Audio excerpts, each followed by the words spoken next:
or that the system even has their best interests in mind. The story of Jeremy A. hit close to home. This is his actual bloody suicide note from March 9th, 2017. Much of what he endured, I endured also. Even on a personal note, he had been assumed by the courts to be making more than he did. He wasn't able to continue self-employment because the courts generally used the gross revenues of a corporation to determine child support amounts.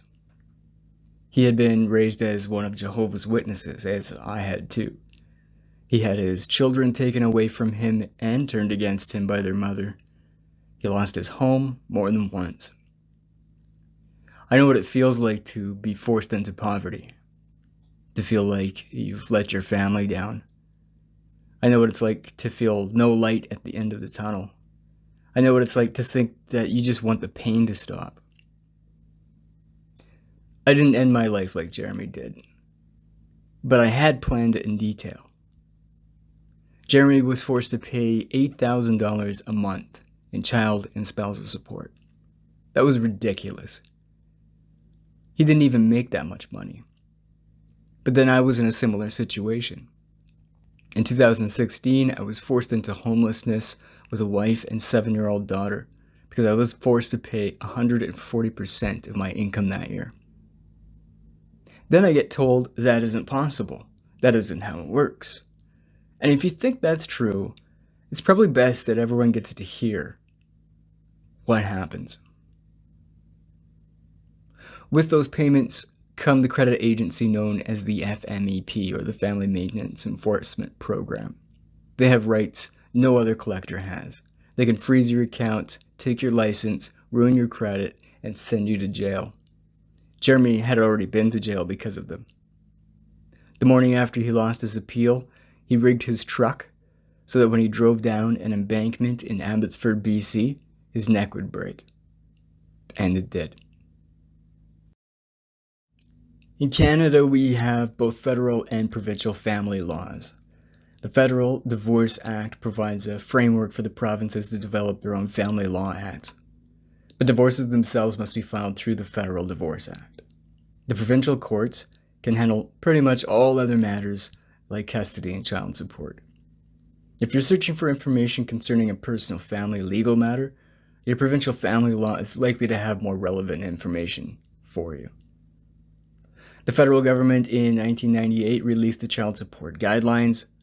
The provinces also submit their guideline tables to this document. This is the standard for child support amount and is based on income, number of children, and province of the payer's residence. Like other nations, Canadian courts follow the doctrine of stare decisis, the idea being that everyone should expect a consistent outcome from the courts. So the law essentially says that when a court makes a decision regarding a certain circumstance, this becomes law, and other courts should follow that precedence. This is known as case law. This year, the Ministry of Justice is updating the Divorce Act. We're told the change to the Divorce Act has 4 key objectives: promote the best interests of the child, address family violence, help reduce child poverty, and make Canada's justice system more accessible and efficient. All of these are noble objectives. I'm sure they can and should make the justice system more accessible. I don't think they will make any dent whatsoever in child poverty. If anything, they will make that worse. I think the changes are also likely to aggravate family violence. Although the overall trend in the world for violence is declining, so if they do see a reduction in numbers, they'll pat themselves on the backs. But it needs to be made clear that absolutely nothing the Ministry of Justice does is in the best interests of any child, or any human being for that matter. Possibly the biggest change I noted were the factors judges are to consider when determining the best interests of the child. The best interests of children has been the stated intention of family law in Canada since Canada agreed to adopt the UN resolution in 1991. At the outset, these laws seem reasonable, and if they are applied in the very same manner in which they appear, they likely would be. But my experience has been very different. Because these new laws are likely unfamiliar to most Canadians outside of BC, I thought I would discuss the challenges I've had and how these have been used. 1. The child's needs. Well, we should hope this would be a factor determining the child's best interest, except this isn't well defined. This offers the opportunity for a skillful attorney to create a narrative of what the child needs are. Oftentimes, that narrative is the child needs the custodial parent. 2. The nature and strength of the child's relationship with family members. This means every argument you've ever had with your child will be used against you in court. 3. Each spouse's willingness to support the relationship with the other spouse. To be honest, I've never seen this applied in action. I've attempted to demonstrate with evidence how I have been alienated from my son, but I have been told that the court isn't there to listen to past grievances. I've been told that because I was adversarial in court, that would affect my chances. So this appears to be one of those rules that can only be applied to non-custodial parents, from my experience. Past conduct can't be considered in court, so the person who has been shafted the longest and demonstrates their understandable frustration is what will be considered. In other words, this will always work against non-custodial parents. 4. The history of care of the child. So if the custodial parent has taken the child from the non-custodial, and we finally get into court 2 years later, they can use the fact that the child has a history of care with the CP and that the NCP does not. They will ask questions like, what is the child's teacher's name? And when the NCP can't answer, that's a point for the CP, even though she orchestrated that situation. 5. The child's views and preferences. I think it's reasonable to conclude that when a child hasn't seen one of their parents for a couple years and has developed a life without that parent, the views of the child will not be positive toward the absent parent. They will prefer not to live with that parent because that parent has become a stranger, and what child would prefer to live with a stranger and their strange family and with strange routines? So, another point for the custodial parent. The CP also gets to influence those choices in preparation for court. Remember, if you want to see mommy and keep all your toys, you have to make sure to let them know that. See, I have an audio recording of something identical to that. I'm not sure yet if I should include that in a video. In the meantime, it's good to consider that this form of manipulation is prevalent and effective. It's called parental alienation and is a byproduct of family law. 6. The child's culture, language, and religion. This appears straightforward again, but could be used nefariously. For example, my ex-wife decided to join another religion while I was fighting for custody. After taking a couple years to get it to court, my son was fully immersed in this new church, and it was turned against me for trying to change that, even though I wasn't the one who initiated the change. My ex also changed my son's last name. Not his legal name, but his last name as it was registered with the school, which, for a child in school, really is everything. It meant any awards or trophies he got would be in his stepfather's name, and then what? Does he just not bring those out because they don't show the name he's known by when he's older? Or do they just slip him the couple $100 to legally change the name when he reaches the legal age to do so? Meanwhile, he's been immersed in a world with this last name and without any real understanding of the importance of this legacy. Is that not a deletion of the child's heritage? That seems to only be applied when it hurts non-custodials. 7. Plans for the child's care. Here's another trap that parents should be keenly aware of. If your ex has a decent lawyer, they'll likely use this as ammunition because the custodial parent has more detailed knowledge of the child's day-to-day activities. They're in a better position to piece together a plan for caring for the child. This includes health care, after-school care, plans for school electives, extracurricular activities, music lessons, etc. 8, the ability and willingness to care for the child. Well, I don't know anyone fighting for the custody of their child who isn't willing to care for them, but I have seen how the CP can twist an absence of the NCP, even an absence which is the fault of the custodial, into evidence that they don't care. Remember, the custodial parent can bring up the past, the non-custodial cannot. 9, ability and willingness to communicate and cooperate. For that, you can see point 3. 10, family violence. Yeah, there really isn't an excuse for family violence. If you have a tendency toward violence, perhaps you should look into that before pursuing more time with children. 11, criminal proceedings or measures relevant to safety. This is something to keep an eye on, especially those words relevant to safety. This is another one-size-fits-all ammunition often used by custodial parents. The acts say that prior behaviors should not be factored into the judge's decisions. But if you have the word safety, which you usually can whenever you want, they can drag up all kinds of reasons to keep dads from kids. You could find yourself defending something frivolous, like that time when you were 6 and you walked the dog around like a wheelbarrow. See, that casts some concerns about the safety of the child. Well, what about this report that says she's alienating my child from me?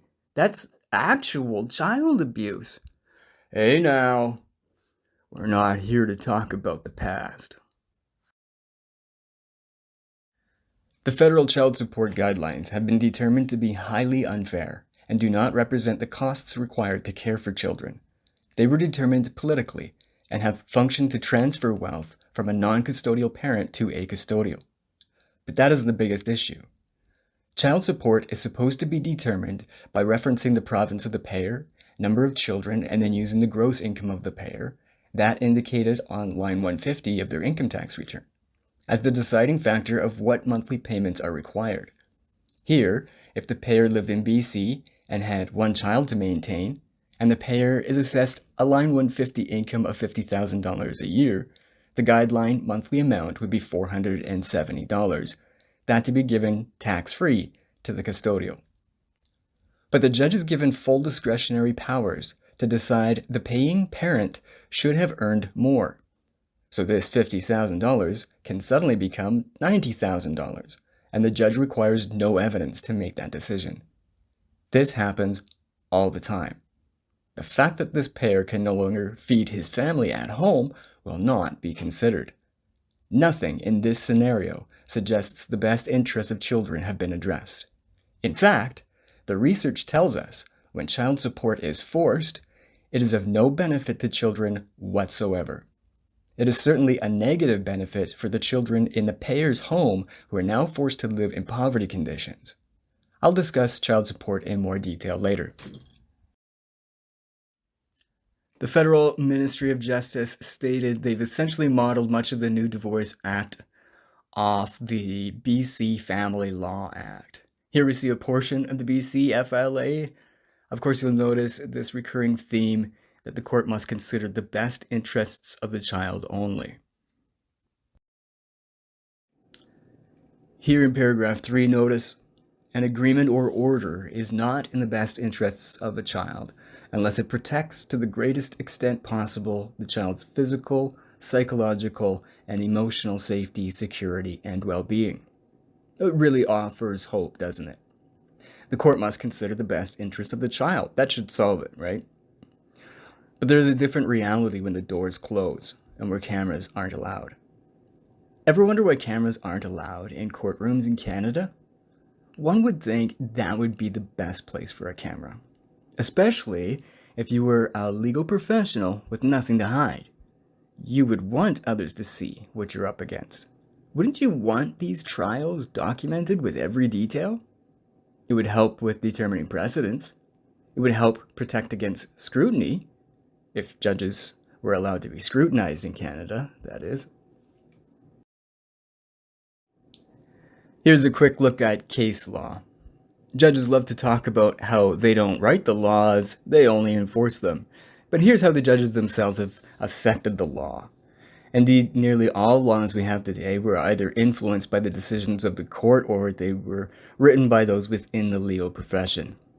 In Paris v. Paris, it was decided that child support should provide the same standard of living they enjoyed when the parents were together. This is an absurd notion, considering that two households now have to make do with the same income. They essentially need to live off half what they had before. So, how could that be possible? Well, it could be possible if you took more than a fair share from one to give to the other. By transferring wealth from one parent to the other, that is one way to achieve this. Of course, a transfer of wealth is not authorized by the law, and worse, it doesn't benefit the child in any discernible manner. It's like breaking the rules for no apparent reason. No reason apparent to us. There is an emerging presumption that pre-tax corporate income will be assumed to be available to a payer unless evidence is led to the contrary. This concept has closed so many businesses. I would think it appropriate for someone to commission a study on the economic impacts to Canada. To be fair, this wasn't the decision of the court quoted here, only an observation of the judge. But that observation is terrifying. The court should not set a termination date for spousal support, but instead order spousal support for an indefinite period. I'm not sure I'll get into spousal support. I'll test out the interest and see. The point being that the unsuspecting public may live comfortably under the assumption that their preconceptions of the legal system are sound. But they aren't. Let's take a look at the actual statistics. And what's immediately disturbing is how difficult it is to obtain these statistics. One thing I have learned in my time on Earth is that whenever something public is kept in secret, something shady is going on. For anyone who has not experienced family law, you're likely thinking I'm just bitter, and I don't blame you. To think that the one institution assigned to ensure fairness and justice is an agent against those things sounds like a crazy conspiracy. Fair enough. But 96% of child support orders are given in benefit of mothers. This despite 1 in 3 fathers having primary responsibility for children. Women are significant contributors to the family income of more than half of Canadian families. And in dual income families, men and women are equally likely to miss work for childcare. So why 96%? What do mothers obtain 78% of child custody orders for? There must be a reason, right? Other interesting statistics are found right on the Ministry of Justice webpage. When parents agree with each other, mothers see their children 64% of the time. But when they don't agree, and it goes to court, boom, 87% of the time. And why wouldn't mothers go to court? The odds in court are clearly in their favor. Other than the detriment to their children, there really isn't a downside for them. They'll likely keep their children, and they're set for life. As a Fraser Institute report showed, these odds incentivize divorce, and is likely why many more divorces are instigated by mothers. Some might argue, though, that there are safety concerns with fathers. So let's address those. The U.S. Department of Health and Administration of Children Families commissioned a report that is widely used in the legal community both in the U.S. and Canada. It did not point to fathers as being an undue risk to children. It's true that parents are usually responsible for abuse in the home. But taking it all into consideration, fathers were involved in 36.8% of child maltreatment cases, while mothers were involved in 64%. The report shed further light. Rather than being a negative influence, the presence of fathers is tied to lower rates of maltreatment.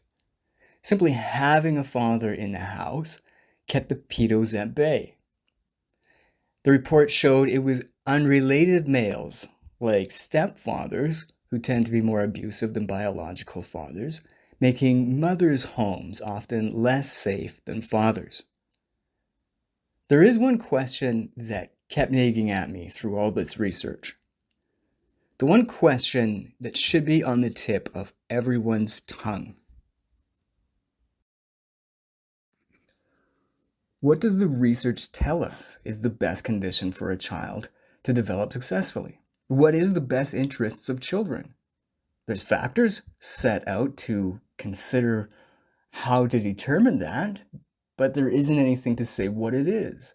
With the thousands of research papers commissioned by and available to the Ministry of Justice, why don't they specify the best possible conditions? Why isn't this question asked? Good grief, when you read through the laws and regulations related to child support and the extreme ends they have at their disposal to collect child support, one would think child support is in the best interests of the child. Other issues aren't nearly given the same consideration, like perjury or parental alienation, abuse. The rules of evidence are administered in a way that clearly favor custodial parents. Evidence that supports the position of a custodial parent is accepted without question. Evidence like their opinions of how much the other one should be making, or in my case, a snapshot from the LinkedIn site where I was trying to upsell my employment condition. On the other hand, evidence which is more often used to support a non-custodial parent is not admissible. Evidence like phone call recordings where the custodial parent is being clearly abusive. Why is that? Why is hearsay considered, but an audio recording of abuse is not? Because an audio recording can be altered? What? But documents can't?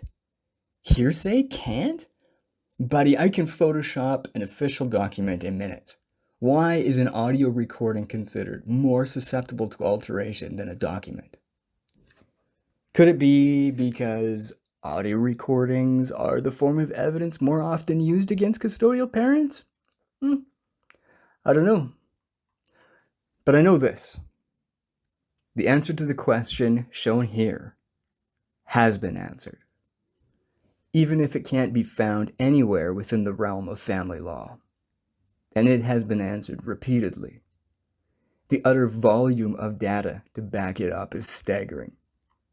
And the answer to the question is not child support. In fact, that too could take up an entire video. The best interests of children is the presence of both of their parents. Of course, following a divorce, that may not be possible anymore. But even if both parents can't be fully available, presence is important. And now this might come as a surprise, but it is actually the presence of fathers which edge out mothers in the later success of children. So in split homes, fathers are the single greatest factor in the later success of children, regardless of gender or ethnicity. The second greatest factor is the relationship the father has with the mother, and the third is the presence of the mother. No other factors come close to these, not even socioeconomic factors. While the available data tends to show mothers in the international community have a stronger influence in the early years of development, the success of children into adulthood is more often the result of father involvement. In an article published in Personality and Social Psychology Review, it was shown that across decades of studies with a total of 10,943 adults and children, perceived paternal acceptance was significantly linked to less hostility, independence, healthy self-esteem, feelings of adequacy, emotional stability and responsiveness, and a positive worldview. One of the authors, Ronald Rohner, told a reporter in an interview with the National Post, fathers are as important developmentally as mothers. In some instances, they turn out to be even more important. In the article, Evolution of Human Parental Behavior and the Human Family, and quoting a number of other bodies of research, It was stated that men's parenting is as strongly, perhaps more strongly, related to the children's later social competitiveness as women's parenting. Now, this isn't a competition between mothers and fathers. The roles of both are clearly critical. But the concept that fathers can be disposed of or treated like cash machines at the horrific expense of the relationship with their child, that hurts the child more than anything else. And I have watched that played out. These aren't isolated studies or outlier results. This is the consensus position of the psychological and sociological communities. There is a massive body of evidence to back this up. And to be fair to the Divorce Act, it does say that a child of the marriage should have as much contact with each spouse.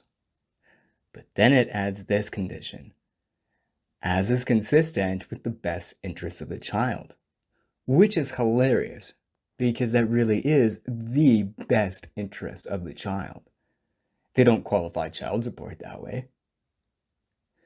So now what they've created is a situation where it is a judge, a glorified lawyer without any accountability for their actions, a lawyer who will not and cannot even listen to the criticism of the public. That is the person who decides what is the best interests. And clearly, they are not equipped to do that. They have this information. They have been studying this, I assume, long enough to pass the bar exam. This is what they have. They still give mothers sole custody 80% of the time. They still insist on developing decisions like the gross income of a father's business must be the figure used to determine child support amounts. And none of them have exercised their ability to call into question the rules set before them. That's within their ability. Why? Why do they remove from the children the single greatest success factor they could have? There is no other institute on earth more responsible for removing fathers from children's lives. Why did they do that? Why is it not presumed that after a divorce, each parent is, well, a parent?